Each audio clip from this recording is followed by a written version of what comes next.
Good evening. Exeter set the tone for the Emirates FA Cup third round last night by holding Klopp's kids to a draw.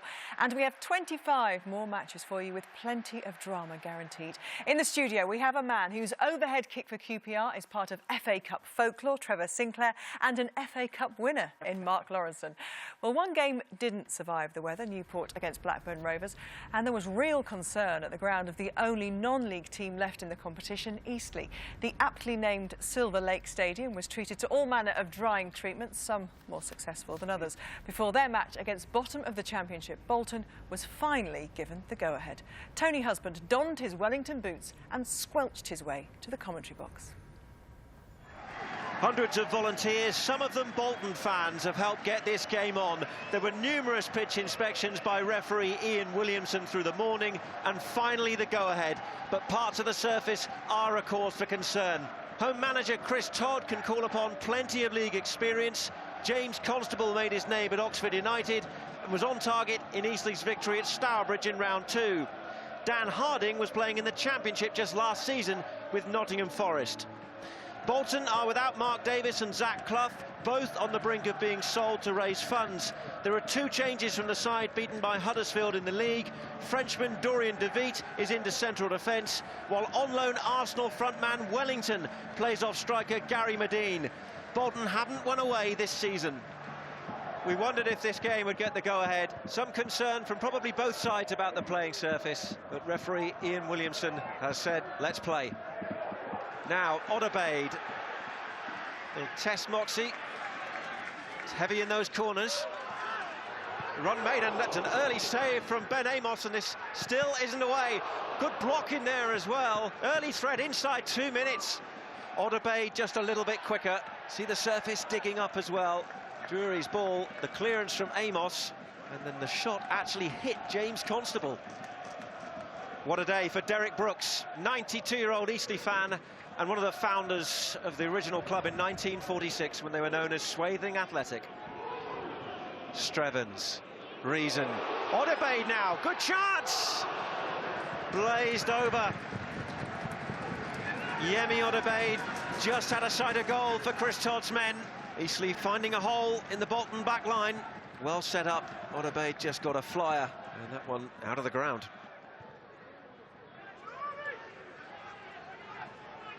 Odebaid. It's a good ball. Might get another chance as well. This is James Constable. Can he get the other side of them here? He's gone down. It's a free kick. They're pleading for a penalty from behind the goal. Let's have a look. I think the referee's made the right decision there. Now this is Odebaid, who is down. Odebaid goes through. Looks like a hamstring, doesn't it? And what a blow that could be for Eastleigh. Dan's forward to the youthful Wellington, who's picked his way now and produced an excellent save from Flitney in the Eastleigh goal.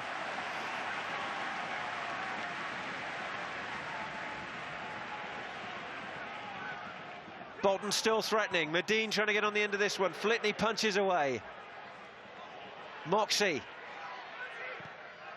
Another save, and almost falls into the path of the lurking Pratley, and Eastleigh have their keeper to thank for the score staying level right now. Moxey's shot, and Flitney twice in a minute has made important saves with his palms.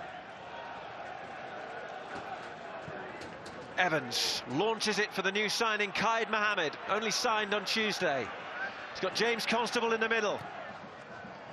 Almost finds him, and Bolton concede a corner.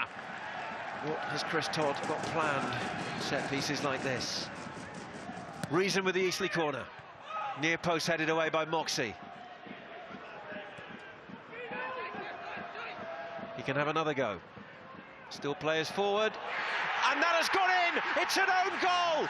Dorian De Vite has stretched his boot out, put it past his own keeper, and put National League Eastleigh into the lead in the 6th minute of the second half. Terrible moment for the Bolton defender, joy for those players, and a full house inside the Silver Lake. Eastleigh are in front. Reason's corner was headed away at the near post. The second ball, much better, and De Vite just left his keeper stranded. Dorian DeVeet only came back into the side today. He's had a moment to forget in the FA Cup right there. The big moment has gone Eastleigh's way. What have Bolton got in their response? The club on its knees, bottom of the Championship, now behind at National League Eastleigh.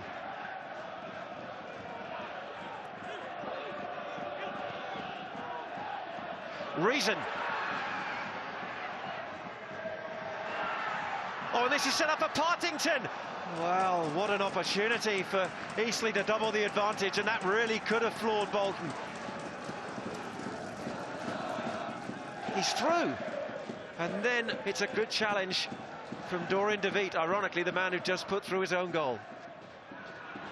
Bolton 7 times in the final, 4 times winners, on the brink against a non-league side at the moment, unless they can work something here. Oh, and that's a good save from Flitney, and Pratley so close to an equaliser for Bolton Wanderers.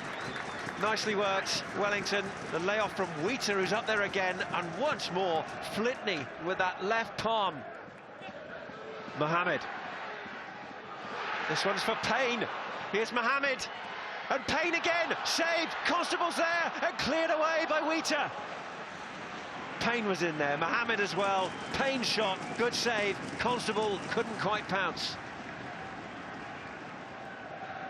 Oh, and that's forward and flicked on for Qaid Mohamed. There's a man in the middle here as well. What an opportunity this is for a second. Oh, it's held up on the line and cleared away, and Andy Drury is denied the chance to be a hero for Eastleigh. While all that's gone on, that pitch invader was on the field in that passage of play, but the referee Ian Williamson clearly signalled advantage and play on. So it seems like that goal would have stood. Here goes Wellington. Amiobi in the middle, support from Medine, and that'll be a free kick. Here's Medine, just a little bit too fast for the Eastleigh centre-half. Wellington. And this one is off the line, is it? The referee is looking to his assistant. Shola Amiobi was right there on the line. Bolton, for a moment, thought they had an equaliser, but he may have given an offside, and it's Amiobi, in fact, who didn't get it across the line anyway. Well, they're getting closer. Bolton Wanderers, now they can get Woolery, the substitute, away, but he's up against the experience of Harding. And the experience wins out. Bolton's 9th corner of the game. This could be an outswinger from Feeney. And Bolton Wanderers have equalised. Pratley, one of the Bolton players in the melee. But Eastleigh's hearts are broken with only 3 minutes to play at the Silver Lake Stadium. An unsightly mess in the net as well after that equaliser. But Bolton have dug deep, and they've found their way back into the tie, and we could be going to a replay. Well, Ian Williamson's going to want to talk to a few people after this. He's got one of his assistants on the field as well. Jay Reason didn't seem to want to give the ball back in the net. A real scramble. Darren Pratley's equaliser for Bolton Wanderers as time ticked away at the Silver Lake. And then this was the rather messy postscript to that goal involving Jay Reason, Wellington, Woolery, they're all in there. Dramatic afternoon on the south coast. And Eastleigh of the National League have held Bolton Wanderers in the 3rd round of the FA Cup.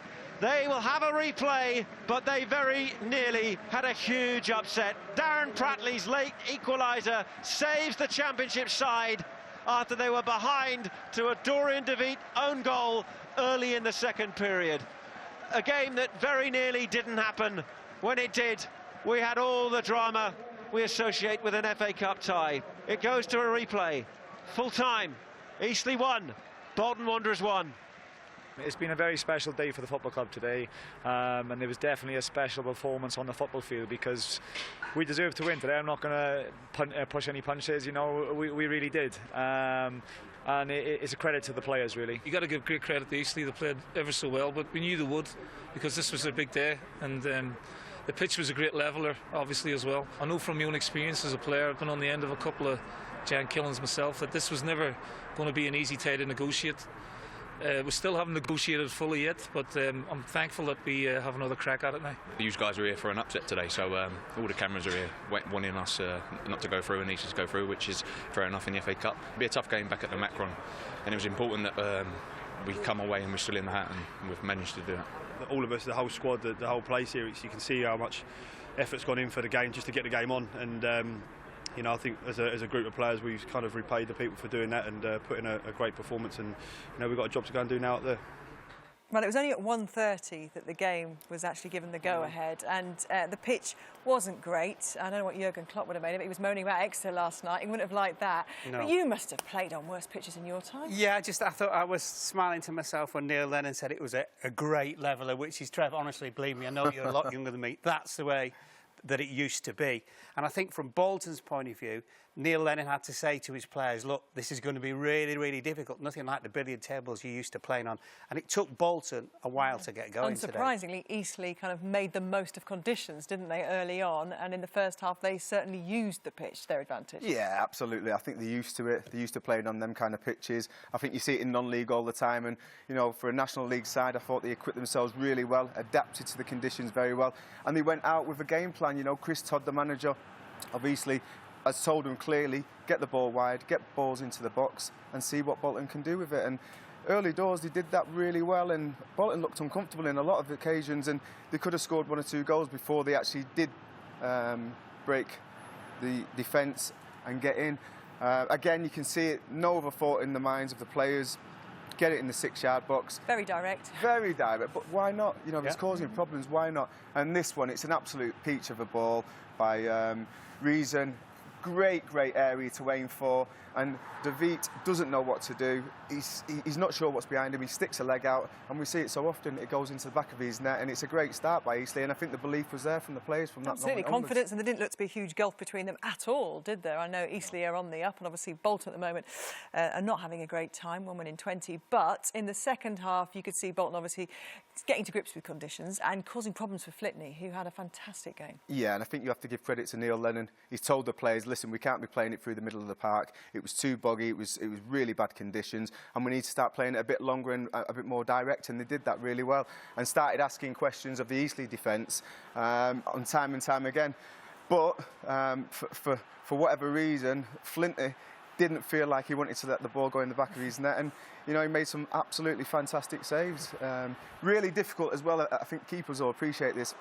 When you've got a boggy 6-yard box, to actually get your feet planted and make saves like that, fantastic ability, and deserves all the plaudits I'm sure he's going to get. He was an understudy to Van der Sar at Fulham, and he's had a kind of, you know, a real journey since then. He's in his early 30s, and what this competition does when you get these matchups, you start wondering why those kinds of players end up there when they were in what was then a Premier League side. Absolutely. He was class today. Yeah, and you hear stories like that all the time, and for whatever reason, at a time in their careers, it's not worked out for them. They've ended up going down a few divisions and enjoying the football and thinking, well, why should I strive so much to get back there when I'm enjoying my football there? And, you know, he's put a great performance in. Had a great day today. Now, I don't want to be a stick in the mud, but we need to talk about conditions a little bit more, because it didn't always work for Eastleigh, did it? And there were moments where perhaps the ball might have travelled a bit further were it not for conditions. I mean, they've carved out a fantastic opportunity there. Good save from the goalkeeper, but it looked like it was going to go over the line. And with a slicker pitch, I think that had a great chance of going over the line, but as you said, it stuck in the mud, and Wheater recovered really well. You can see him here on the left-hand side of the picture, recovered really well, number 31, and cleared the lines. But I think that's one occasion where the pitch actually went against the home side. You might have just seen an excited gentleman in the corner of the picture there who'd entered the enjoying it so much, play. He wanted to join in. And the other thing, Gabby, which is really rare, is Bolton will be glad of the replay because of the financial difficulties as much as Eastleigh. Well, we know Eastleigh are obviously going to benefit massively from the replay, which came because of this, Lauro. Yeah, well, it's so late on. That's a frustrating thing. Pratley just pushes his man away, but his man's still got time to get much tighter to him, and he's in the right spot. It's a horrible way not to win the game if you're Eastleigh, because you're thinking all the time, because of the way the football's played in that league, you're able to deal with crosses and corners like that. But it showed you there with Neil Lennon exactly what it's made to Bolton. But Eastleigh played really, really well. Yeah, it was an enjoyable watch, wasn't it? It was. OK, well, since losing the FA Cup final back in May, Aston Villa have only won 1 league match and travelled to League 2 promotion challengers Wycombe Wanderers in desperate need of a morale-boosting win. Darren Fletcher and Robbie Savage were at a sold-out Adams Park. Wycombe's main change is in goal. Regular number 1 Matt Ingram is suspended.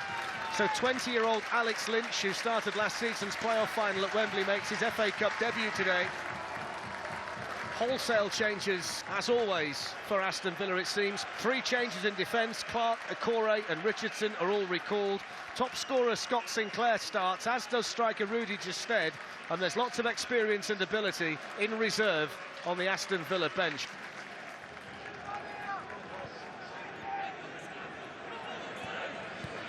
Well, here's Richards, and now Sinclair.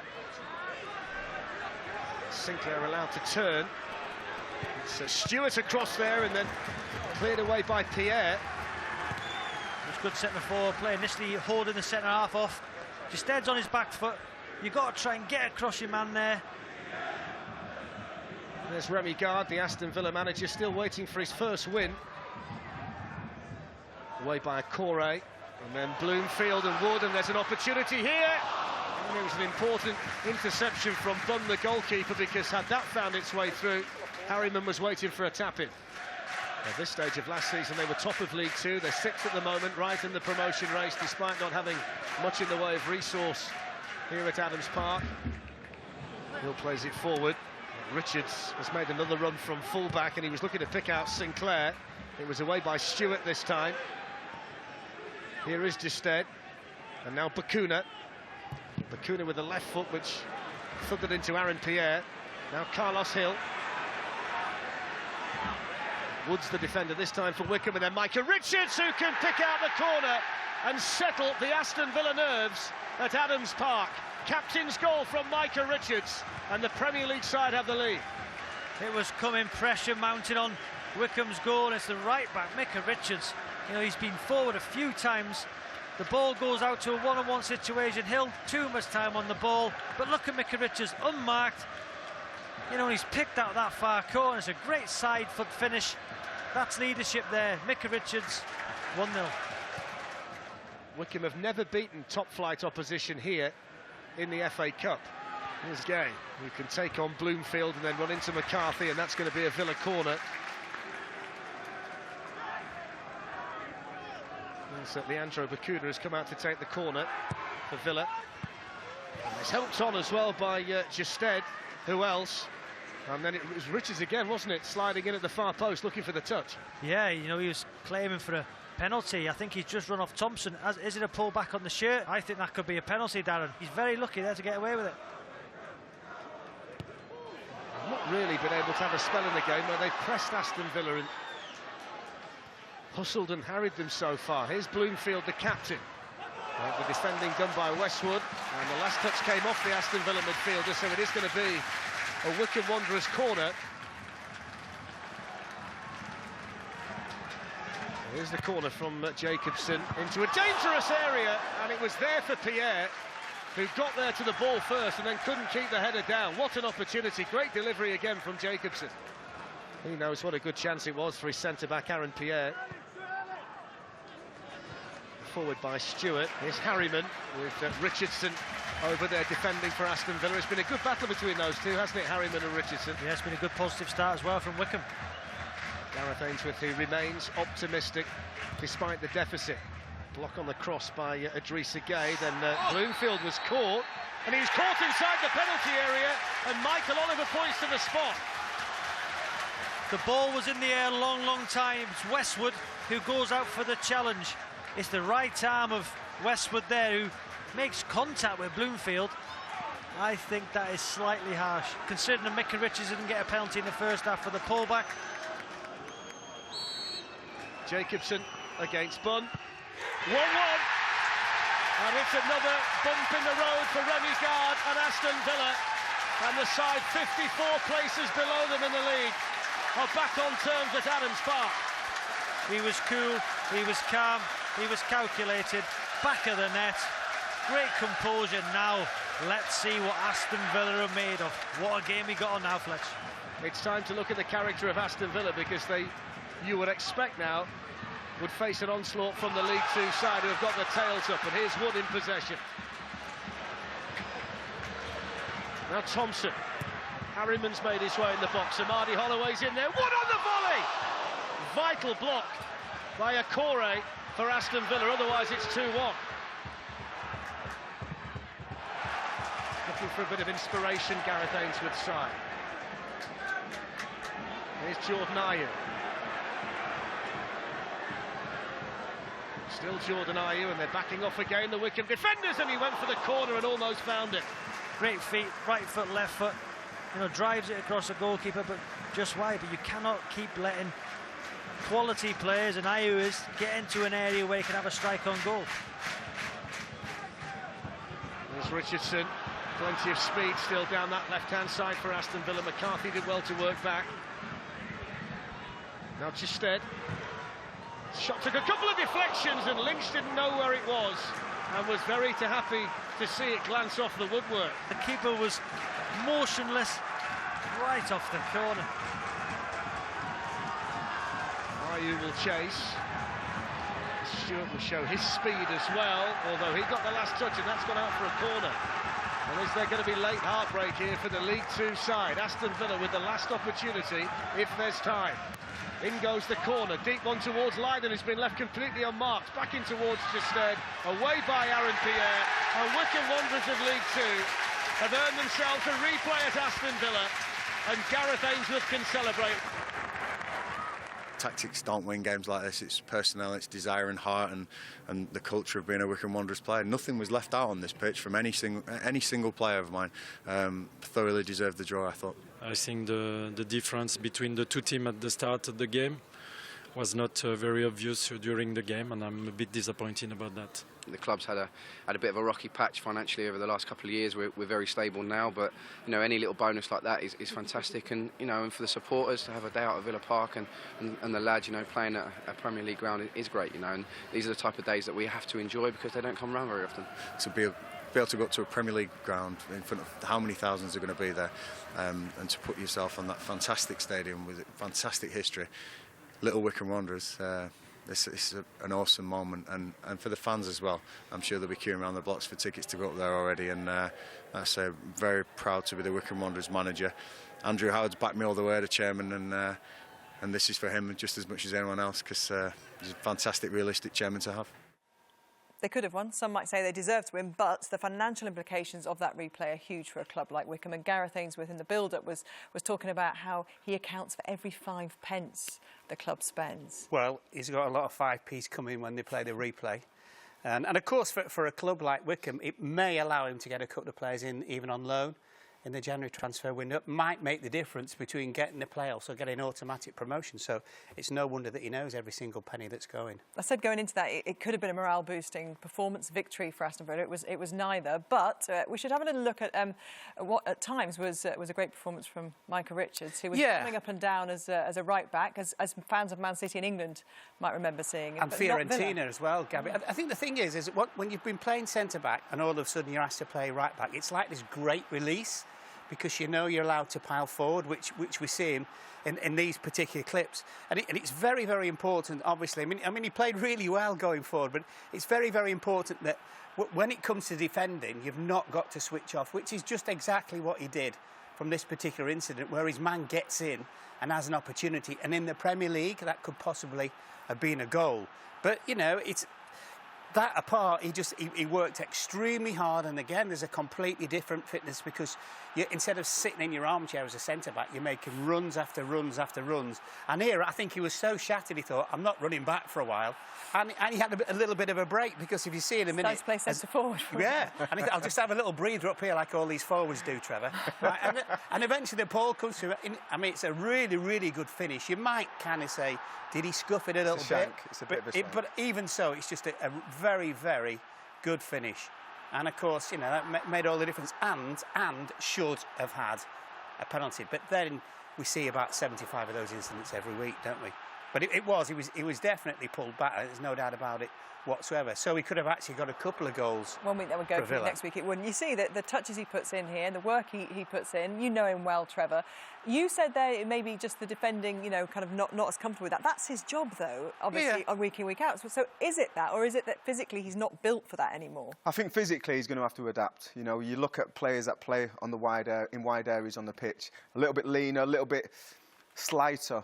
They've got to have that athleticism to get up and down. Now, he was getting forward well, and I think Mark's right when he said he took the shackles off, and it's like you feel like you can do what you want. Yeah, you feel free and you can enjoy your football, whereas centre-half, you make one mistake, they're in at your goalkeeper. But he worked really hard going forward. I think just getting used to getting back in and becoming a right-back and doing what you're in the team to do, and that's defend. Once he gets that sorted in his mind and the way he goes about things, I'm sure he's going to end up being a right-back. And I've always thought he's a right-back anyway. He's a big lump, isn't he? Yeah. He is, in a nice very powerful, strong athlete, I think you meant to say. Absolutely. Let's just talk about the penalty, because it wasn't quite put to bed in commentary. Oh, no, it's a penalty. I think anywhere on the pitch, this is a free kick. The referee's in a great position. That's the first thing, first and foremost. And really, to be honest with you, it's you know, Westwood sticks his arm up all over, I think it's Bloomfield's face. And look, there you go, right in his face. It's got to be a free kick. I think he bottles it a little. He kind of commits to the challenge, and then last minute realises he's not going to get there, and it's too late, and he's already kind of colliding into the player. Great penalty as well, great composure. Both fairly happy with it, I would say. Yeah, it's a pen. It's a pen. OK, thank you very much, guys.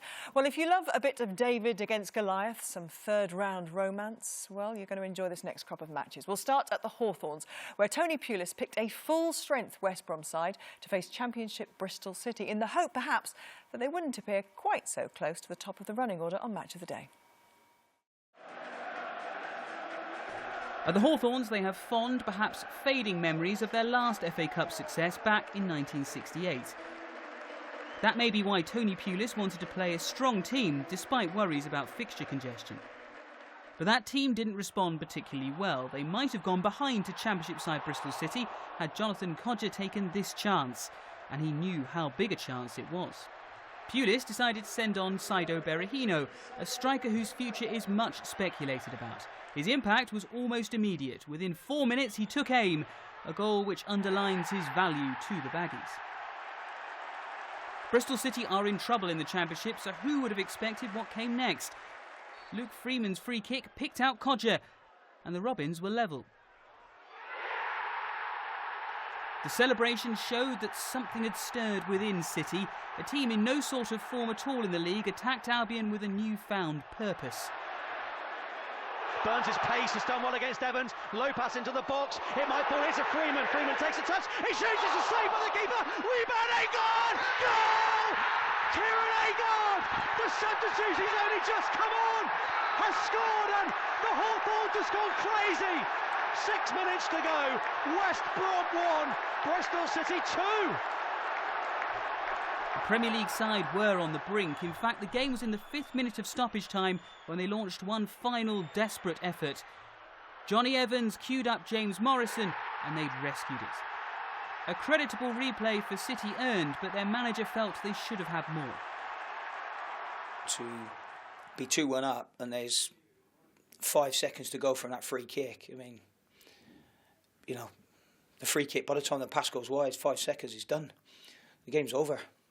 You know, we don't really need, you know, the referee giving them any more looks at our goal. Don't talk about the magic of the Cup to Brentford's manager Dean Smith.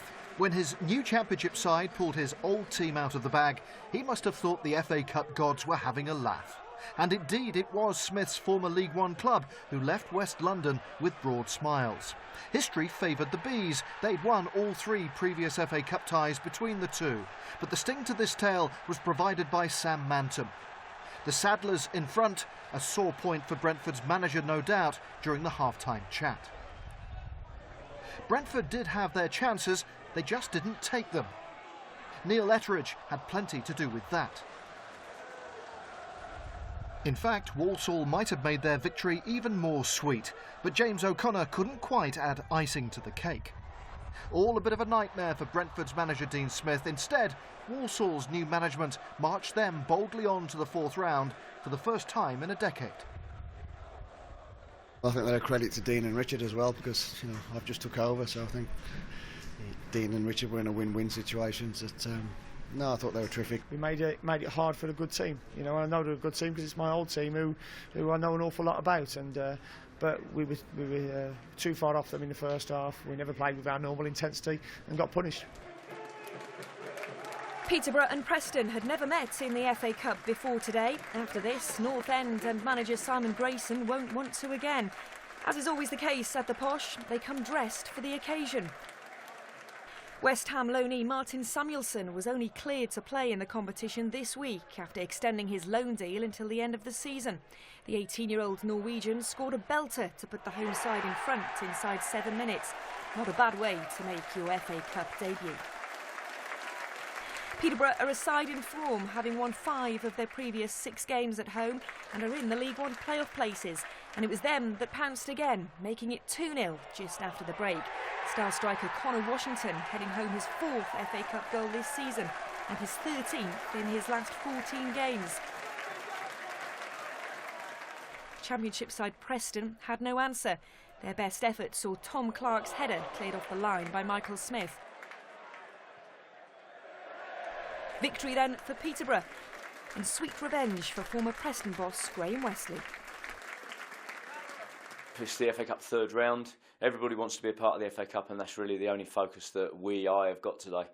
We wanted to win, we did win. Fantastic feeling.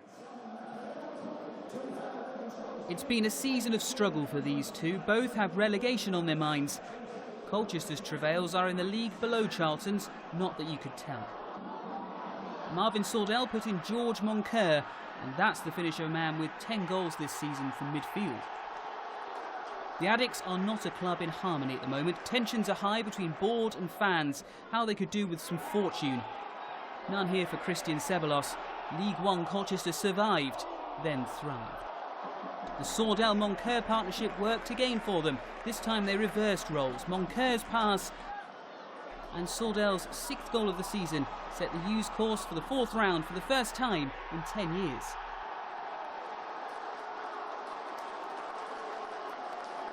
Charlton struck the goal frame again before Reza Guchenijad finally got one back. But by then it was stoppage time and the Addicts were going out. I'm just pleased that after a lot of hard work since I've come in, the lads have got, some reward for really working hard. We've played well in the league and not got the results. Today we played well and we got the proper result.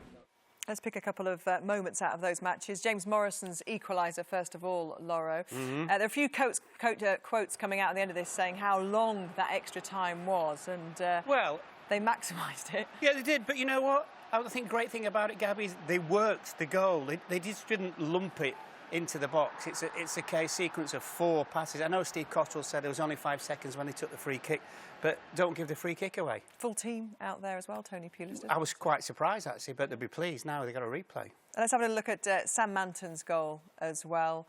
Walsall at Brentford against their old manager.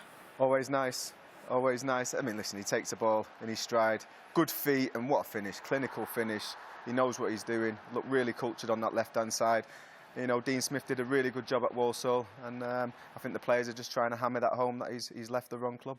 And Connor Washington, a man who, if rumours be believed, many clubs have got their eyes on him, sure. And rumoured to be even moving in the January transfer window. Well, Peterborough will let him go at this stage. He's a hot streak as well of goal scoring, and it's that time of the year. But if he goes, Gabby, he will be one of many who have signed for Peterborough from lower leagues and have gone on for big money, which for a club like Peterborough is an absolute lifeline. Yeah, he came from Newport County, didn't he? Yeah, but I think they were still in the league at the time as well. Yeah. OK, guys, well, 6 matches down, plenty more still to come tonight. Could the holders Arsenal add to Sunderland's league woes? Manchester City were pepped up for their visit to Norwich. Would the Merseyside Moggy bring Everton luck against a Daggers side just 3 points off the bottom of the whole Football League? And there were plenty of cup crackers. Every single third-round goal coming up for you. Darren Ferguson and Mark Hughes were roommates at Manchester United back in the early 90s. And this afternoon, Hughes took his Stoke side to face Ferguson's in-form Doncaster Rovers. They've lost only 1 of their last 7 matches in League One. Steve Bauer was at a packed Keep Moat Stadium. One of the reasons for Doncaster's recent revival is the form of League One Player of the Month, Andy Williams. Stoke will certainly be aware of the 29-year-old who has 10 goals in his last 12 games. 9 changes for Stoke, including a start for the only man on view to have won the FA Cup. Peter Crouch's victory with Liverpool came almost 10 years ago. As Darren Ferguson has said, there will be a shock somewhere today. And he hopes it's Doncaster. Salute, trying to get away from Taylor Sinclair. He succeeded. Good ball in towards Crouch. 1-0 Stoke. Made by Hosselu and finished by Peter Crouch. The FA Cup winner almost 10 years ago, finishing off this move. Quality delivery from Hosselu. Crouch definitely onside and a very calm finish. You have to say, that was a moment of Premier League quality. Can his side dig deep and come back at Stoke? McCulloch.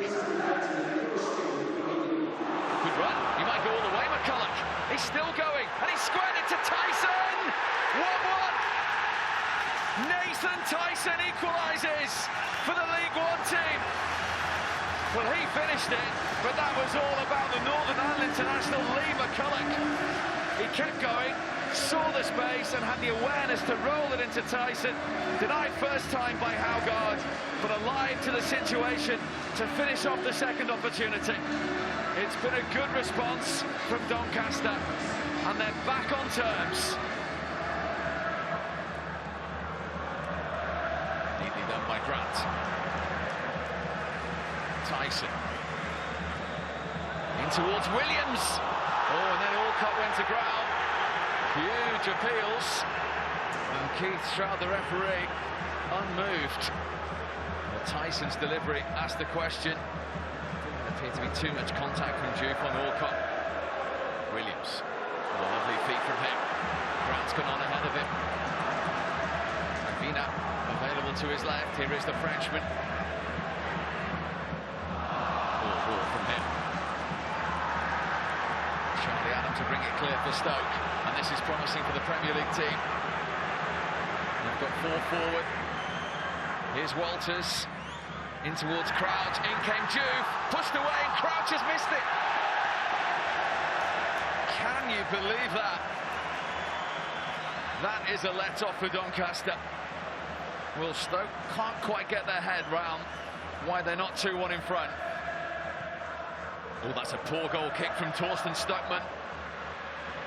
Here's Crouch again, straight back into the action. Blocked by Butler. This is Walters. Well, they weren't stopping that one. Stoke back in front. Jonathan Walters with his 5th of the season. It came from a dreadful goal kick from Stuckman. Crouch's effort blocked, but just look at this from Walters. They backed off, and there was only one place that was going to end up. No chance for Stuckman. Doncaster 1, Stoke 2. Wilson. Juve. He's got it back now, though, into Juve. And he's still going. Adam. What a delivery from Charlie Adam. Jonathan Walters unable to finish it off. What a cross. Knew where to put it. Walters sliding in, just couldn't quite keep it down. Trying to lead Stoke into the 4th round of the FA Cup for the 7th season in a row. He knows he's in a cup tie here, though. Grant. Fouled by Wilson.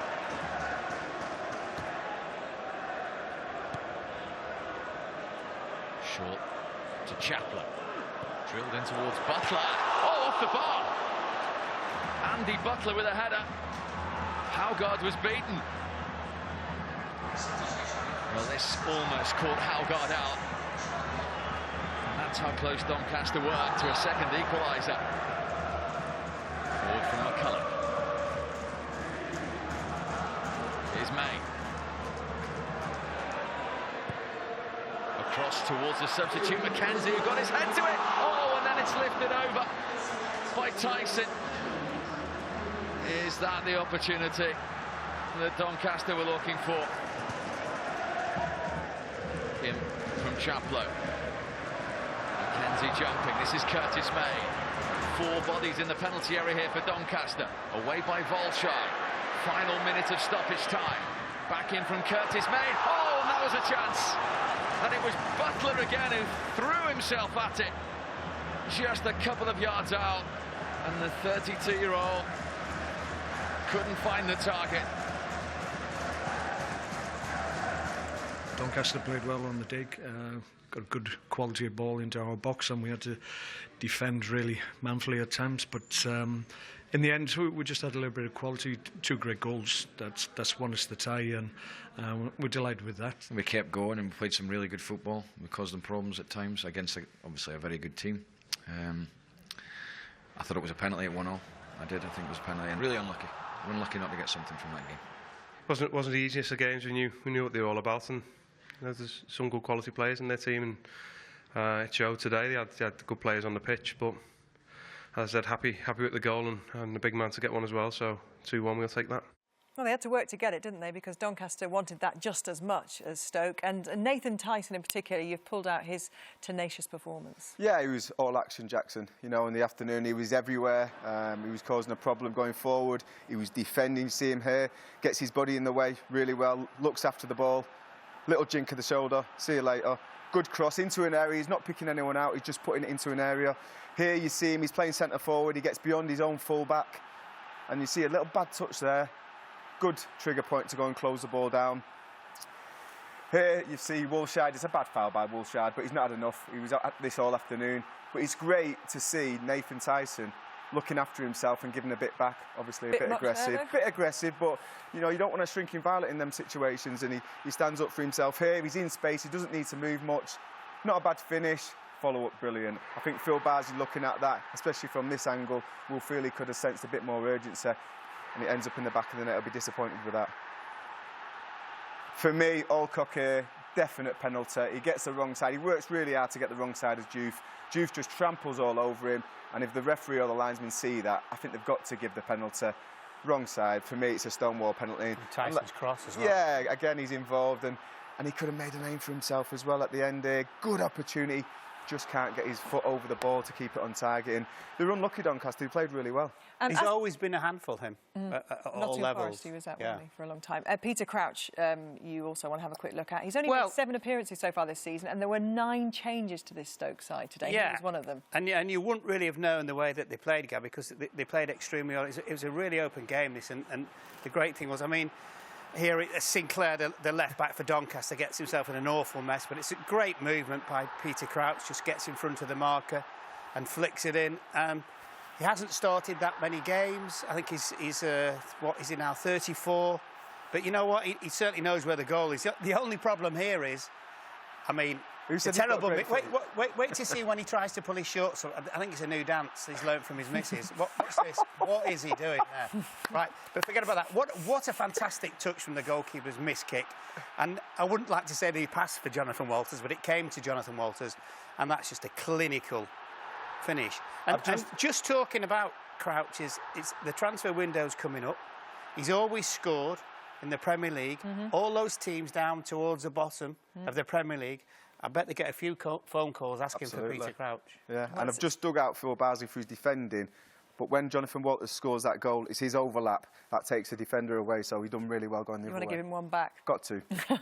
OK, guys, thank you. Manchester United might have won the FA Cup 11 times, but it's 12 years since they last lifted the trophy, and a cup run and ultimately success might just help the long-term job prospects of Louis van Gaal. They were up against a Sheffield United side who'd won 4 of their last 5 games in League One. Ian Darke and Michael Owen are the commentators at Old Trafford. Manchester United built a strong-looking lineup, but there are 3 changes. The teenage left-back Cameron Forthwick-Jackson gets only his 2nd start. Matteo Darmian and Marouane Fellaini are also called up to replace Ashley Young and Morgan Schneidel, both of whom need a rest, according to the manager. Sheffield United are unchanged from the side beaten by promotion rivals Peterborough last week. and they include 6 men with Premier League experience. Nigel Adkins, lots of promotions on his record, but he's never managed at Old Trafford before this.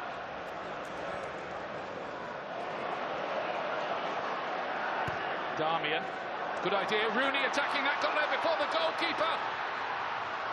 Assesses the options, and in the end the door is closed, but just for a moment. Manchester United had the opening. Well, that's where I want to see Wayne Rooney. Lovely ball threaded down the side. Tries to pick out Mata in the middle, and very few options, but a great run from the England man. It's almost been a case of blades against blunt blades so far. Just get the impression, don't you, that the Manchester United fans are just a little restless. Smalling's decided that he'll add himself to the attack now. Carried on with his run too. And then Mata gives it straight away to Basham. The brakes on here if they get it right. Here's Sharp. He's got no support though. Needs to hold it up. Had no option. Coots did well. Beat Schweinsteiger. Great piece of play by the Scottish midfield player. That was nearly something for the Blades. Yeah, good play by Coots. He might be smelling a little bit of blood. Memphis.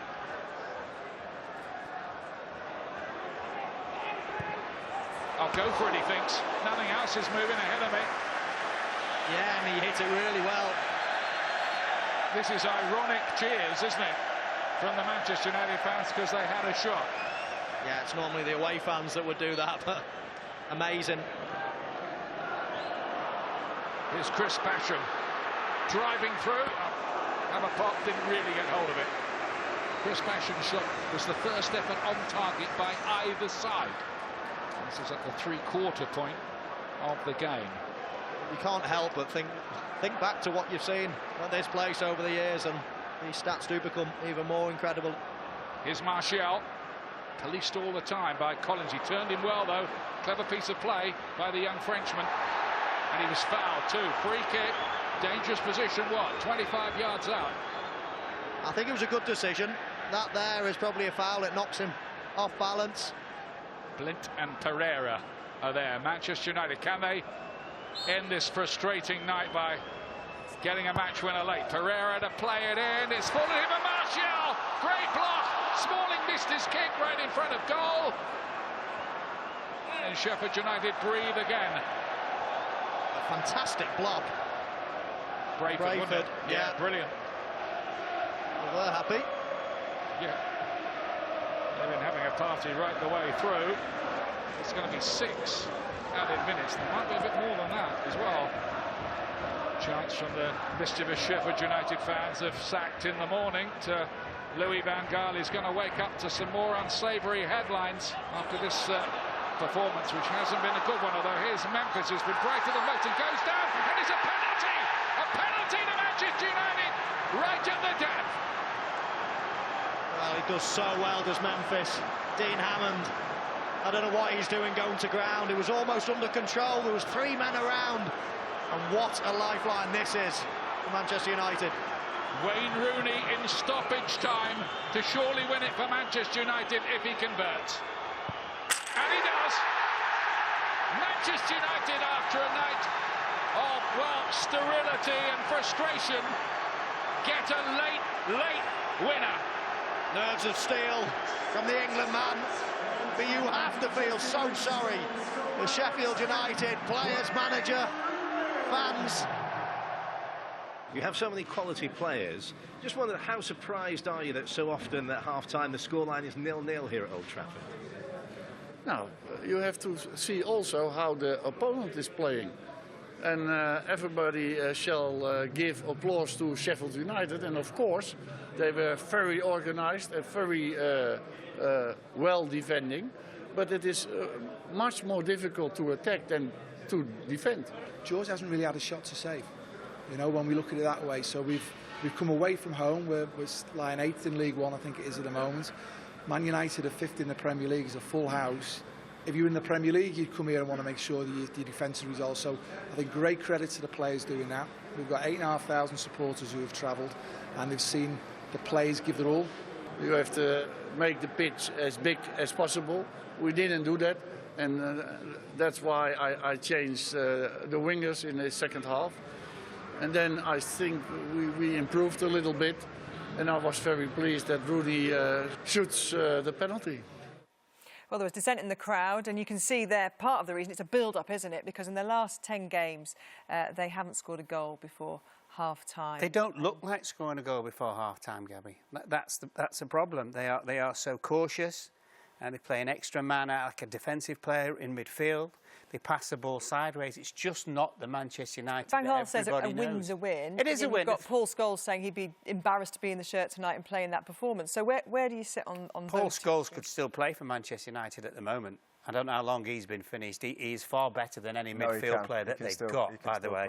So I actually totally agree with him. But a lot of the signings have been ordinary at best. He obviously just doesn't see it. You know, it's one of those where... It's because they're controlling games. Yeah, well, all they've done, Trevor, is they're making themselves difficult to beat. But by the same token, at the other end of the pitch, they're just not a threat at all. It is not Manchester United. Memphis Depay is one of those signings that he's kind of being eased in, isn't he? Because he hasn't kind of set the shirt on fire. But today... made a difference? He did. I think he struggled when he first came in. He was doing well in Europe, and in the league games he didn't quite have the same impact. But I think he came on, and when you bring a sub on, you want him to have an impact, a positive impact on the team, and he certainly had that. You see him getting the ball here, having a shot. This time he's driving into the box, causing a bit of panic in the Sheffield United defence. Again here, good movement, come to get it, spun in behind, got the wrong side, and this is great ability, great balance, great agility. And Dean Hammond, on loan from Leicester, he'll be so disappointed. You know, it's 90th minute plus extra time going on. Stay on your feet. There's not that much trouble going on.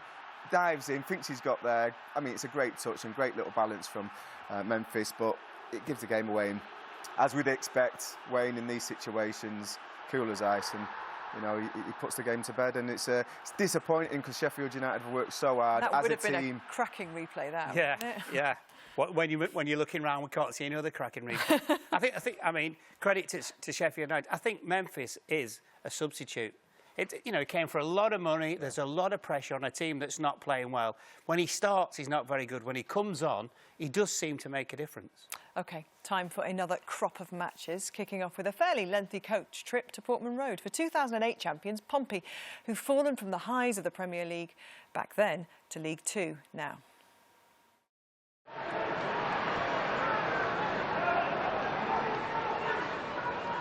2008 winners Portsmouth were just 2 minutes away from knocking out Championship promotion contenders Ipswich, but Mick McCarthy's side salvaged a late draw at Portman Road.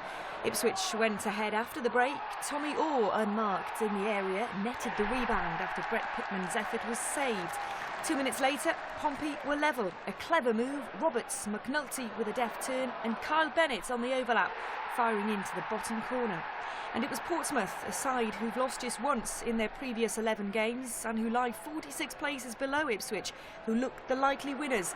Bennett this time teed up Connor Chaplin from 20 yards, who coolly picked his corner, his 8th of the season, a goal worthy of a winner. But Ipswich weren't done yet and made the most of a free kick in the 88th minute.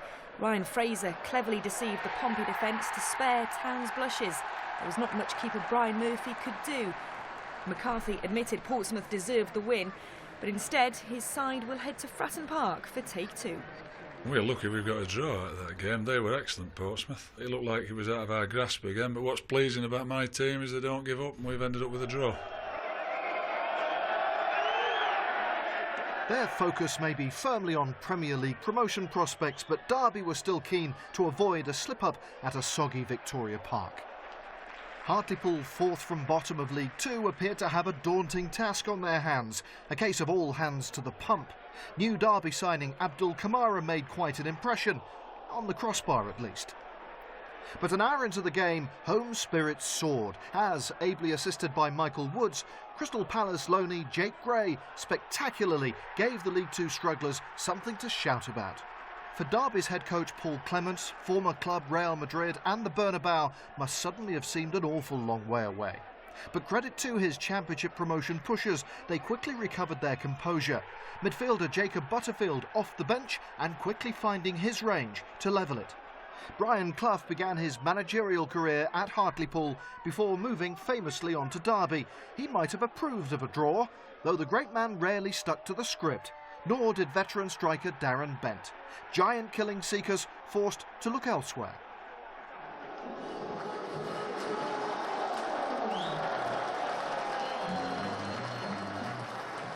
These two clubs sit just 15 miles from each other, but they've been growing apart. Milton Keynes Dons are in the Championship these days, and they got Northampton to score their opener for them. Defender Ryan Cresswell's touch was the important one here, 1-0 in the 13th minute. But all season the Cobblers have been succeeding against the odds. Off-field turbulence, on-field excellence, just like Ricky Holmes' goal not long after half-time. Up to that point, Holmes had only scored twice all season, but when Sam Hoskins picked him out, he'd got 2 in less than 10 minutes. A trip to the 4th round for the first time since 2004 was in sight for Town. In fact, they were less than 10 minutes away from it when the Dons' Ben Reeves gave it to Nicky Maynard, who ensured it's all back to MK for a replay.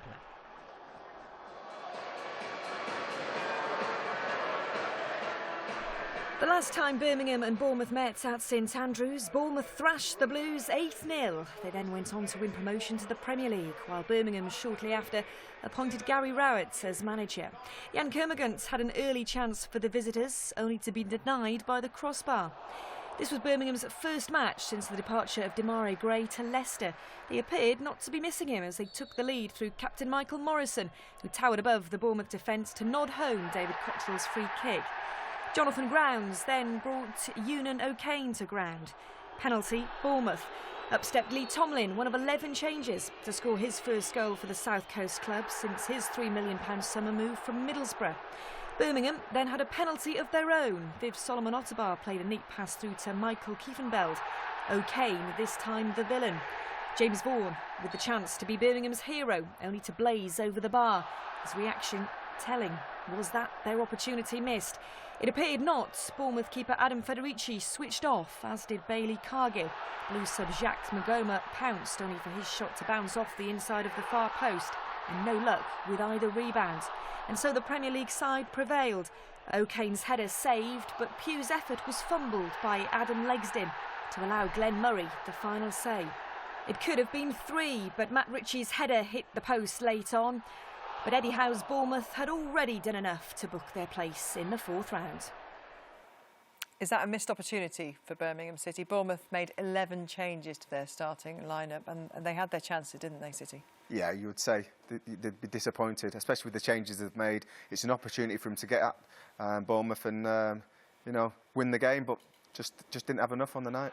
Mind you, if you miss a penalty at home, your cup's not running over, is it? He was disappointed as well, James Vaughan. You can see his reaction. He's smacking the ground and all that. He'd be devastated tonight. A bit too late to be disappointed, Trev, wasn't it, when he smashed it up in Rose Head? I mean, this is the one. He does great, and it comes back off the post. And this is shinny, as though he didn't expect the ball to come back off the post in the penalty area. Surely not. Sylvain Distin did really well to block that follow-up as well. And if you've made 11 changes to your starting lineup, are you saying I'm not that bothered about the FA Cup, and therefore are you slightly? Well, you might be saying you might be saying I think my team's good enough with 11 changes to beat Birmingham. The squad, yeah, I think he's trusting the squad. I think the tempo that Eddie has at the club in training, I think he'll be trusting his players to go to Birmingham and win a game. They beat him 8-0 last year, and that only adds to confidence in the league, doesn't it? Sure. Absolutely. OK, lots more FA Cup fun and frolics to come, and even more Cup action tomorrow. We're live at White Hart Lane as Tottenham host a surprise of the Premier League season, Leicester City. Highlights of all 5 of the day's Cup games, including Chelsea at home to Scunthorpe, are at 10:30 and later in Scotland. And the draw for the 4th round of the Emirates FA Cup takes place during the One Show. It's 7 o'clock on BBC One on Monday. Time for 2 all-Premier League matches in a moment. Norwich against Manchester City. But first, Arsenal haven't lost an FA Cup match since February 2013 and are looking to become the first club since the 1880s to lift the cup 3 times in a row. For their opponent Sunderland, the cup's a diversion from their struggle against relegation. Simon Brotherton was at the Emirates. Among 5 changes for the cup holders today, 19-year-old Alex Iwobi makes only his 2nd start for the club. Mesut Ozil, Per Mertesacker and Mathieu Flamini are given a rest, while England under-21 international Jordan Pickford makes his debut in goal for Sunderland after impressing while on loan at Preston in the Championship over the first half of the season. It's one of 7 changes made by Sam Allardyce for this one.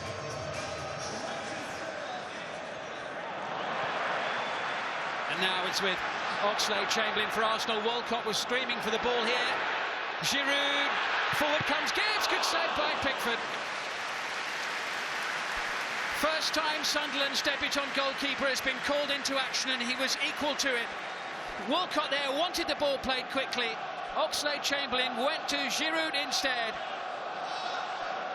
And Pickford's wrist deflects the ball behind. Well, no manager has won the FA Cup more times than Arsene Wenger. And interestingly, in all the time he's been at Arsenal, he has never lost a 3rd-round tie. Coates clear of Giroud. Decent ball as well. Collected here by Watmore, who's carried and ultimately dispossessed by Gibbs. But Koscielny's lost it to Lens. And Sunderland lead. Jermaine Lens with the goal. Gibbs reclaiming it for Arsenal. His short pass to Koscielny, who didn't get it away from underneath his feet. And Lens there, able to take advantage. The cup holders, Arsenal 0, Sunderland 1. Koscielny finding Iwobi. Walcott available far side. There's a threat about Arsenal here. Campbell, 1-1. Well worked, fine finish. Walcott taking it towards the byline, clipping it back to space for Campbell. And the Costa Rican able to just sweep the ball into the back of the net. Oxlade-Chamberlain. Find a way through and call the shot, smacking off the post. And the rebound wide from Theo Walcott. Alex Oxlade-Chamberlain bided his time, saw an opening. And Theo Walcott couldn't guide it home. And among those in the director's box today, FIFA presidential candidate Prince Ali bin Al Hussein of Jordan. Villa just off the bench. DeAndre Yedlin. Faced by Theo Walcott, but Yedlin's done really well here. Oh, it's off the bar and Watmore can't turn it home. What a chance for Sunderland to take the lead for the 2nd time today. Tremendous play from DeAndre Yedlin there, just gets away from Theo Walcott. Stephen Fletcher with the header. And Duncan Watmore right underneath the ball, sending it sailing high over the top of the crossbar.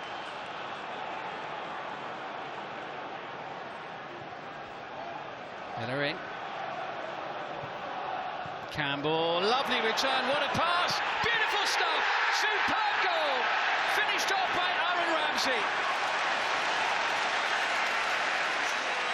Wonderful passing, Campbell with the return ball, Bellerin sliding it into the centre, and Ramsey applying the finishing touch.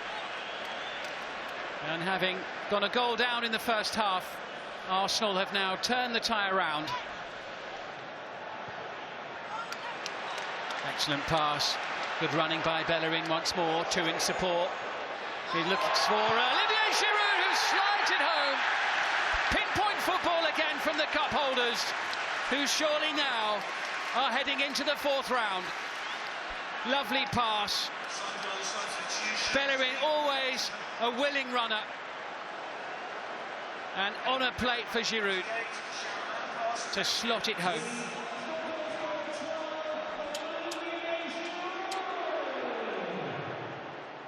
We had some difficulty to start to find our fluency because we had a completely new midfield, and Sunderland worked very hard to close us down, and slowly in the game, especially in the second half, we became stronger and stronger, and in the end won the game.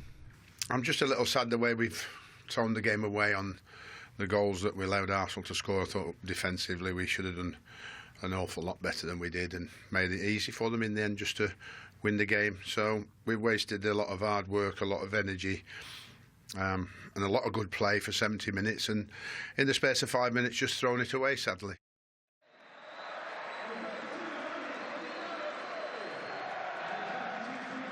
Norwich skipper Russell Martin's last-minute handball gave Manchester City their winning penalty when the two sides met at the Etihad Stadium in the league back in October. The Canaries have made 7 changes to the 11 who recorded a second successive victory against Southampton last weekend. There's a similar number of alterations for the visitors following their 2-1 reverse in the League Cup semi-final at Everton on Wednesday. Among them, Kelechi Iheanacho, who scored 4 goals this season despite only starting twice. Among several absentees for Manuel Pellegrini, Torre, Silva, Fernandinho, Boni, Kompany and Mangala. Here's Kolarov. On it goes to Sterling, into the path of Aguero. Still going, Aguero. Still going. Oh, that is a magnificent finish. What a goal from Sergio Aguero.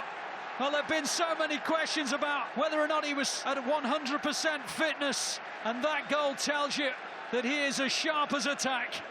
Lovely play, so much work to do, but he's round Basson, and he has the awareness to get beyond Martin and the finish to prod it past Ruddy. Olsen goes on towards Cameron Jerome. Good ball in as well. Well dealt with by Di Michelis. Not a great clearance. And straight in at Caballero. Good hit from Dorrans. He has that within his armoury, Graham Dorrans, to connect with the ball from distance. And he did do on that occasion after a poor clearance went straight to him. Manchester City have enjoyed their visits to Carrow Road in recent years. They're enjoying this one as well. Here's Aguero. Tried to poke it through for Iheanacho. And Manchester City now do have a cushion which reflects their total domination of the match. A goal each for the two strikers. Aguero 1-0, Iheanacho 2. It's his 5th goal of the season. It's only his 3rd start of the campaign. He has an eye for goal, this young fella. And Manchester City have an eye on the 4th round of the FA Cup. De Bruyne. Kolarov. Iheanacho. Kolarov. Still Kolarov. Now Navas. Hits it well! Frame of the goal. And then De Bruyne tried to hit the rebound. Really good hit from Navas. His mind was made up due to a lack of options, really. And De Bruyne couldn't quite pocket the rebound. And this is game 3 of a minimum of 7 for Manuel Pellegrini's side in January.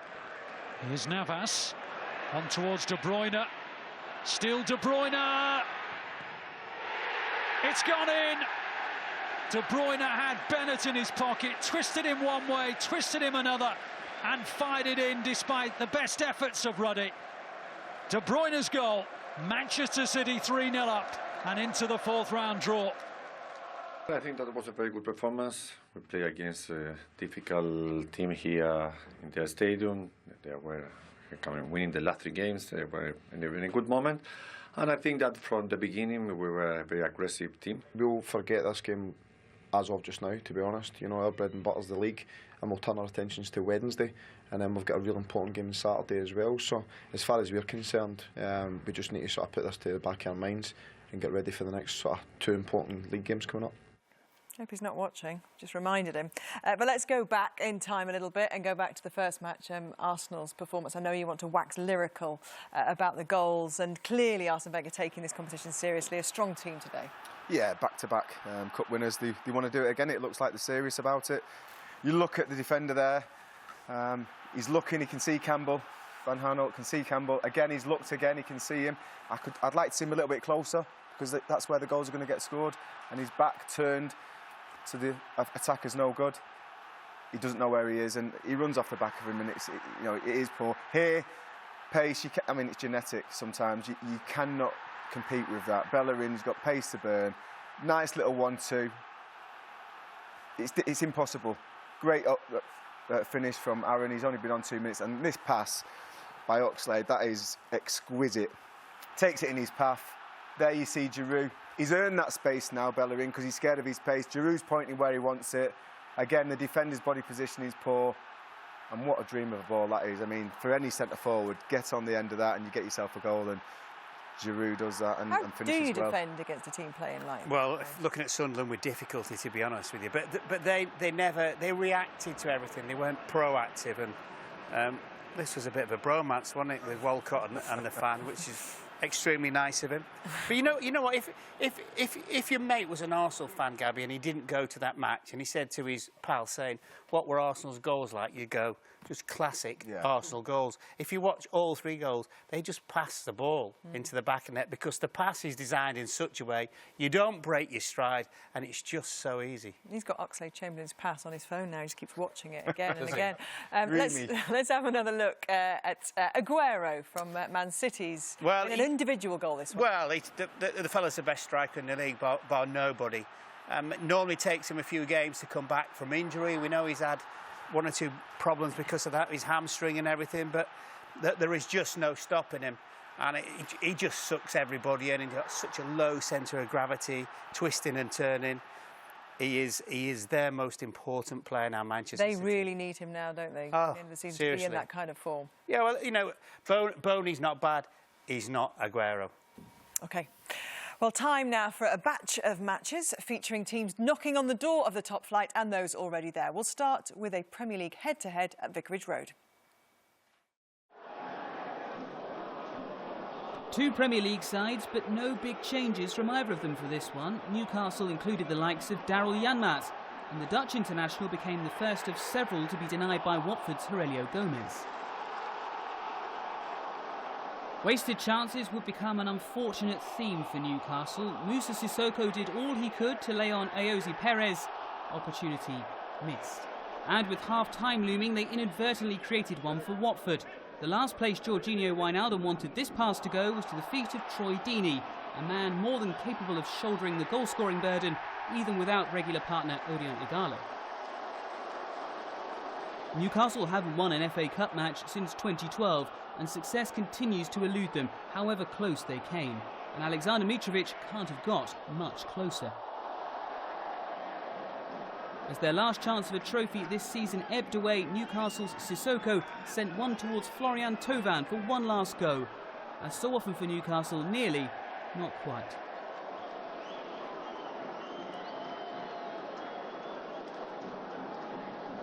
They breed these managers tough, not an umbrella in sight, though it's becoming increasingly miserable for Saints supporters. Not so much marching, more shuffling nervously after this early cup exit. Just to rub it in, a former Southampton forward, Jason Punchin, was punching above his weight. Some nimble footwork, Joel Ward landing another blow to Southampton's season. Southampton were on the ropes. In need of a shake-up, they made changes at half-time. It worked pretty much straight away. 6 minutes into the second half, Cuco Martina tested Wayne Hennessy, Oriol Romeo gratefully accepting the rebound. Southampton needed a win to relieve the mounting pressure in a misfiring season, but it was Palace who edged it. When goalkeeper Martin Stekelenburg could only parry Punchin's shot, Wilfried Zaha gleefully fired the ball home. It rather took the wind out of Southampton's sails, and though Jose Font headed over the crossbar later on, and the home side went even closer soon after, they couldn't rescue it. A 7th defeat in 9 games for Ronald Koeman's side, knocked out of the cup for the 2nd successive season by Palace. There may not be many more FA Cup ties at Upton Park, with West Ham moving to the Olympic Stadium, and this 1-0 win over Wolves will hardly be remembered as a classic. Carl Jenkinson went close for the Hammers, but Carly Kamey tipped his long-range effort over the bar. It was Nikica Jelavic who came up with the goods 5 minutes from time, Andy Carroll providing the assist for the Croats' first goal for the club since his September move from Hull. Wolves could have done with top scorer Benik Afobe, but the striker was finalising a move to Bournemouth. Adam Lefondre squandered this opportunity as West Ham stretched their unbeaten run to 8 games. Middlesbrough have been having some season, in great form and on course to return to the Premier League, so no surprises they set about Burnley with plenty of confidence. Albert Adoma took them on by himself and so nearly won. Aitor Karanka's team were dominant and the Clarets were reliant on the excellence of their goalkeeper Tom Heaton. He did all he could to deny Borough here, but Diego Fabrini could not be stopped. Burnley were being outplayed, but just before half-time the game changed. Sam Vokes took on the Borough defence and no one picked up Rowan Hennings.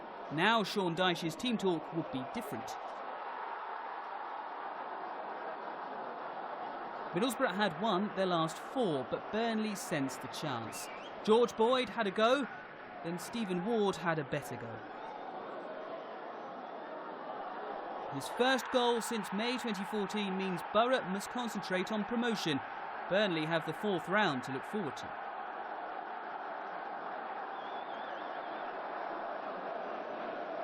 Hull City have had their shares of ups and downs since reaching the Cup final of 2014, and on the road to recovery after relegation, they were hoping to be duly inspired again. And with the half-time kettle very nearly on, against a Brighton side whose season appears to have gone a little off the boil, they caught a break. Harry Maguire brought down to earth, Robert Snodgrass dispatching the penalty to give Hull the lead. They might have added to that after the turnaround. A swift break, Snodgrass again to Sonny Aluko. His shot looped into Ryan Taylor's path. Nicky Manpa stood firm.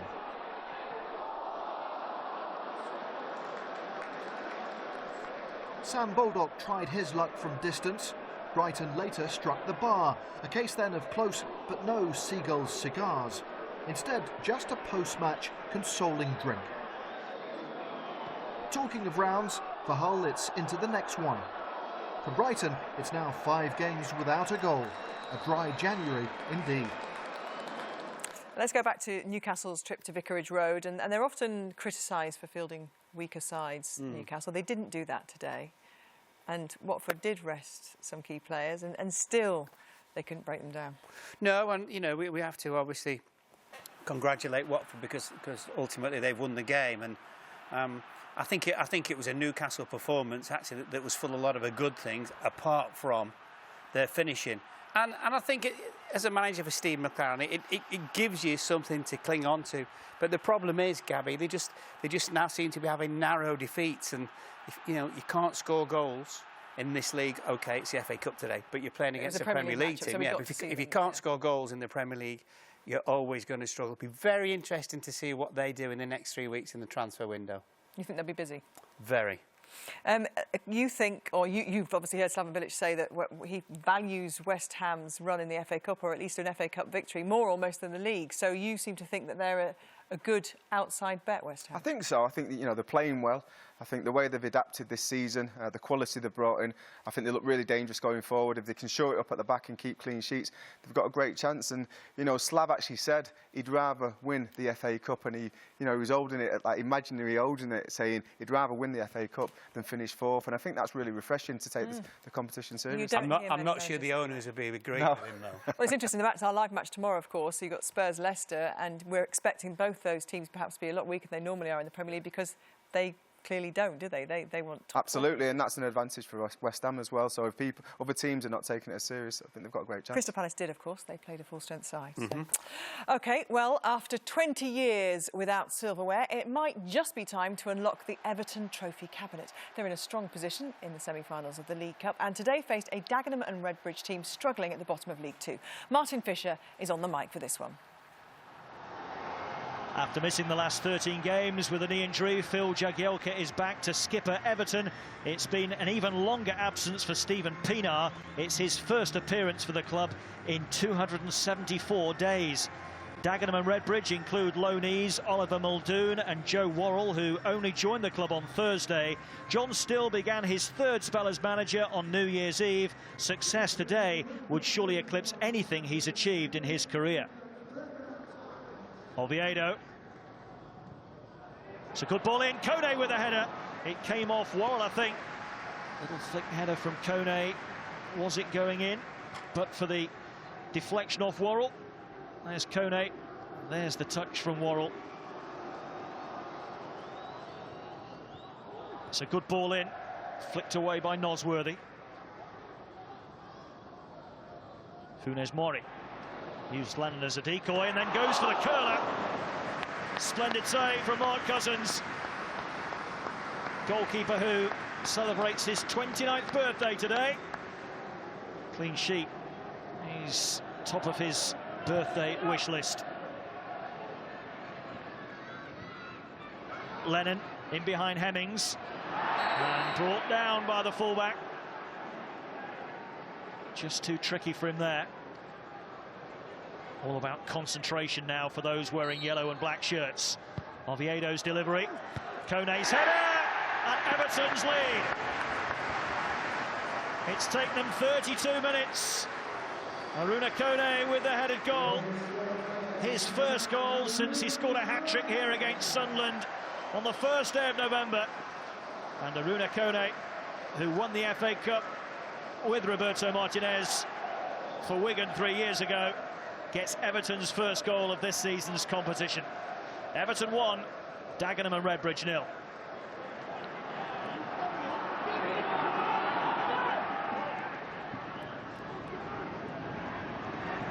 Galloway for Kone.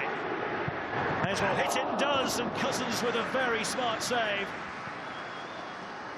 Well, there was not much on here for Aruna Kone. What there was space. Mark Cousins with a smart stop. Who's this then? I'd hardly call it a pitch invasion.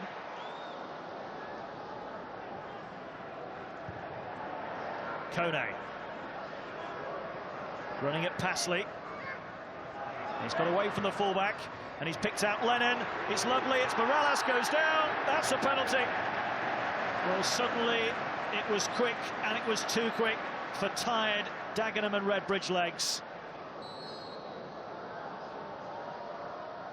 And Morales makes no mistake from the spots. Surely that's the tie finished. Kevin Morales won the penalty and held his nerve to thump it home. And the brave, stubborn resilience of Dagenham and Redbridge is surely over now. And Everton can march through to round 4. Everton 2, Dagenham and Redbridge 0. Winning the game and having a lot of players coming back from injury, seeing Phil Jagielka being able to play the 90 minutes, Brian Oviedo playing 90 minutes, Steven Pina being able to feel a footballer again, and that reaction from the crowd was terrific. I thought the full performance was full of discipline, full of concentration, and a job very well done. Really pleased. Game plan was good. Everyone's worked and done what we expect of them. So for me, it was a good day to be the manager of this club, and delighted that the supporters, recognise, both sets of supporters recognise that we've come here not to lay down. Big month coming up for Everton. They've got that second leg of the semi-final of the League Cup, and of course they'll be playing a few days later in the 4th round of the FA Cup.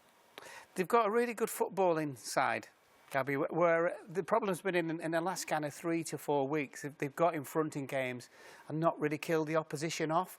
Jagielka's back, as we saw today. Obviously Morales, Pinar as well, etc. So as far as they're concerned, they actually should start to improve the results. And a good crowd there today got in. Well, I think there was a... I think they said that it was like £20 or £10 for an adult, £5 for a kid, knowing that they've had loads of home games, so a good bit of business. 20 matches down, just 5 more to go today. If you're from Yorkshire, you're probably wondering where all your teams are. Well, 5 of them feature here. We're going to start at Ellen Road with a visit of Rotherham. There was no shortage of local history to spice this meeting of Yorkshire minds. The respective managers recently swapped clubs. One assumes they didn't swap Christmas cards recently. In the end, it was Leeds and Steve Evans who emerged with pride and cup run intact. The writing was on the wall for Rotherham by the break. A flash of brilliance from debutant Mustafa Carriol. Quite a way to introduce yourself. Rotherham tried to mount a second-half revival, but Emmanuel Ledesma's long-range effort was about as good as it got. The home lead was almost doubled. Stuart Dallas unlucky to see his effort thunder back off the crossbar. Neil Redfern won on his return to Elland Road with Rotherham in November. No such luck this time. His cup fate sealed late on, in slightly chaotic fashion. Indecision and confusion in defence. Opportunism from Suleiman Dukara to wrap it up. It's 8 without defeat now. Whisper it, but the lead ship appears to have steadied. I thought I deserved to win it. Goalkeepers had one save here in 95 minutes, and one of my baby daughters could save it. Reading will be hoping to emulate last season's cup run, where they reached the semi-finals. They beat Huddersfield at this stage last year and were close to coming away with another win against their championship rivals.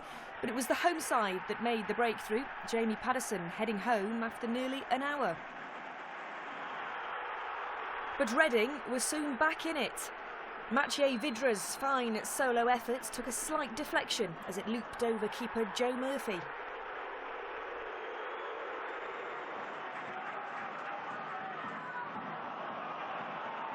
With 3 minutes remaining, Hal Robson-Kanu appeared to have put Reading into the fourth round. The 200-mile journey back home looking brighter for these fans. But Huddersfield were handed a lifeline in stoppage time. Oliver Norwood brought down Harry Bunn. Naki Wells made no mistake from the spot to force a replay with his 9th goal of the season.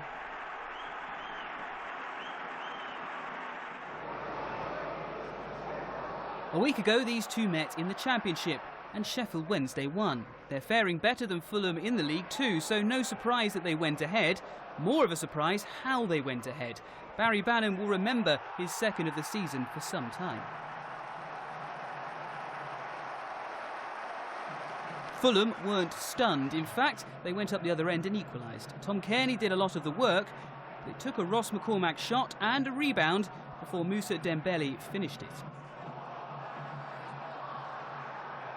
Fulham had a number of chances to win this. Perhaps the clearest fell to the goal scorer Dembele, but keeper Joe Wildsmith got in the way.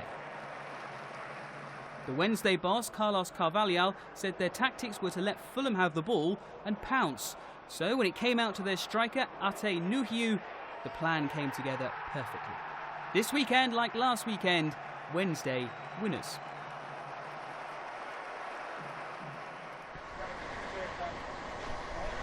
A relatively new coach for Queen's Park Rangers, but Jimmy Floyd Hasselbank still trying to win his first game in charge. QPR trying to win their first ever game at Nottingham Forest. Midway through the first half, their mission got an awful lot harder. Teenager Oliver Burke, their tormentor-in-chief, another flying dart down the wing. His shot across the Rangers' bows, poached by Jamie Ward. As Rangers hunted an equaliser, Gabriella Angela saw his effort expertly turned over the bar by Doris de Vries, but Forest saw out the game to book themselves a place in the fourth round draw, where in time-honoured tradition for their manager, anyone at home will do. Do you think you could give anyone a game here? I think right now at the City Ground, we're very capable of going up another level and holding our own against the Premiership players. But, I'll take a draw at home anytime. Bradford fans have become accustomed to cup runs. Their FA Cup exploits last season saw them knock out Chelsea in the fourth round and reach the quarter-finals, while Phil Parkinson also led them to the League Cup final 3 years ago. Tony McMahon came closest to scoring for the visitors before the break, but his free kick rebounded off the post. While Andrew Tutt should have done better for Bury, who were playing in the third round for the first time in 8 years. As the rain fell, Parkinson was deep in thought. Could the Bantams conjure up some FA Cup magic? James Hansen almost did, but Bradford will get another chance on home soil. So you've been rewarded, you Yorkshire fans of football, because we've saved the best for last here. And I want you two to kind of argue and fight it out between these two goals. Mustafa Carriel, first of all, for Leeds United. Lauro. Well, it's just such a fantastic strike, Gabby. You know, right in the corner of the penalty area. It's just the goalkeeper, absolutely no chance whatsoever. Leeds fans of a certain age will remember Tony Yeboah. And then this one, Barry Bannon. Got to go to Barry. Left foot, postage stamp. What a finish that is. More difficult strike as well. Yeah, on the bounce. you need a better technique, really. The other one's just smashed it. He's got to cut across it there, Barry Barron. Okay. Take a bow. Barry wins it then. Yeah. Well, I don't think you'll have missed it, but there was some drama in Devon last night when Liverpool manager Jurgen Klopp got his first taste of the FA Cup at League Two Exeter City.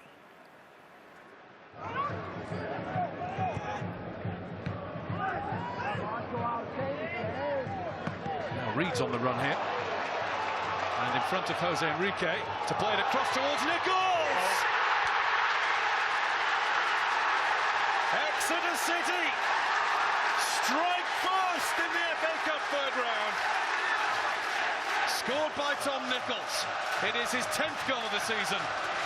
It's the one he'll cherish the most. Here's Ryan Kent. Managed to squeeze it through the legs of Alex Nichols. Teixeira. Kent. Might be a shot for Ryan Kent here. Almost deflected to Benteke. It does come to Sinclair. Liverpool level. Jerome Sinclair scores his first senior goal for Liverpool. Exeter just couldn't get the ball away. Bogdan. It's gone in. Straight in. Exeter have the lead again, and Adam Bogdan has been beaten direct from a corner. Lee Holmes with the ball in, straight in.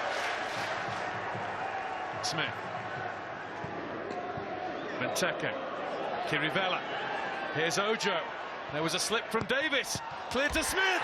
Brad Smith has equalised. Liverpool level for the second time in the match. And Brad Smith hit and found the target to the mild satisfaction of his manager. Klopp will just be delighted to get through that and get that replay. Yeah, I think it's a good result for both teams because, I mean, Liverpool's starting 11 have never ever played together before, and you'd argue would never ever play together again. And it was a really good performance from Exeter, and it made for a really good cup tie. It was exciting to see those young players getting on as well, wasn't it? Did really well because they've not been in that environment before together, and they had to come through it, and you know they had to show some character. I think they did that well, but for me it highlights young players need to be going out on loan to lower division clubs to get real football experience. We've seen many exciting things over the last 24 hours, but we've seen a change in the sartorial elegance of many managers on the touchline, and we've picked out three. And you know, you're a man of great taste yourself, Trevor. Put Tidsdale here with his hats, and with Gareth Ainsworth with his rock and roll look and his hair, and then Chris Todd, who was just resplendent in that blue suit today at Eastleigh. So almost got splashed, but not quite. The award goes to? Good agility. Paul Tisdale for me. Just because of the hat? Great hat. Beautiful. You're a fan of a hat. And a feather. I'm not, of course not going to ask you, Laura. He looked like he was emptying bins, apart from the hat.